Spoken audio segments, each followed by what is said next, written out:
జుట్టు రాలుతుందని కంగారు పడుతున్నారా? ఆరోగ్యం తర్వాత ఎక్కువగా బాధపడేది జుట్టు గురించే.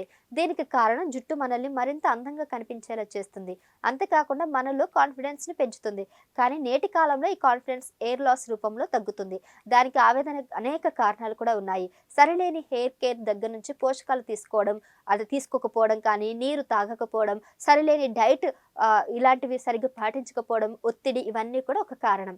ఒత్తిడి కారణంగా జుట్టు రాలుతుండడం అనేది కామన్. ఇక జుట్టు రాలడం వల్ల ఒత్తిడి పెరుగుతుందని ఇంకొంతమంది అంటారు. ఇది ఒక సర్కిల్ లాగా కంటిన్యూ అవుతూనే ఉంటుంది. అయితే సమస్యని తగ్గించేందుకు యోగా మాత్రం చాలా మంచి అవకాశం. దాన్ని అస్సలు మిస్‌యూజ్ చేసుకోకండి. యోగాలోని కొన్ని ఆకుపంక్చర్స్ మనకి హెయిర్ లాస్‌ని తగ్గించే జుట్టుని ఒత్తుగా పెరిగేలా చేస్తాయి. అలాంటి కొన్ని ఆకుపంక్చర్స్ మెళకువల్ని, యోగాల్ని, ఇన్‌స్ట్రక్షన్స్‌ని మనం ఈరోజు ఈ వీడియోలో తెలుసుకుందాం. ఇక ఆకుపంక్చర్ ట్యాపింగ్ జుట్టు రాలడాన్ని తగ్గించి జుట్టు పెరిగేలా చేస్తుంది. ఆ ఆకుపంక్చర్ అంటే ముందుగా హెయిర్ లైన్ పై ట్యాప్ చేయడం. అది ఫస్ట్ ఖచ్చితంగా చేయండి.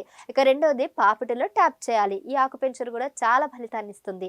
మూడోది ఎయిర్ లైన్ నుంచి పైకి ట్యాపింగ్ చేయడం. ఇది కూడా మంచి ఫలితాన్ని ఇస్తుంది. నాలుగోది పాపిట నుంచి పైకి ట్యాప్ చేస్తూ కిందికి రావాలి. ఇది కూడా మంచి మసాజ్‌ని ఇస్తుంది. ఇక ఐదవది చెవుల పై నుంచి ట్యాప్ చేస్తూ పైకి వెళ్ళాలి. ఈ మసాజ్ కూడా ఈ ఆకుపంక్చర్ టెక్నిక్ ద్వారా జుట్టు రాలడాన్ని తగ్గించవచ్చు. ఇక ఆరవది నడుము తిట్టు పైన టాప్ చేయడం. ఇది చాలా చాలా ముఖ్యం. చిన్న పిల్లల్లో ఎక్కువగా చిన్నప్పుడు పెద్దవాళ్ళు చేసేవారు. అది పెద్దయిన తర్వాత తరచూ తగ్గుతూ వస్తుంది. కానీ అది అస్సలు మర్చిపోకుండా పెద్దవాళ్ళు కూడా ఇలా చేస్తే మంచి ఫలితాన్ని ఇస్తుందని డాక్టర్లు అంటున్నారు.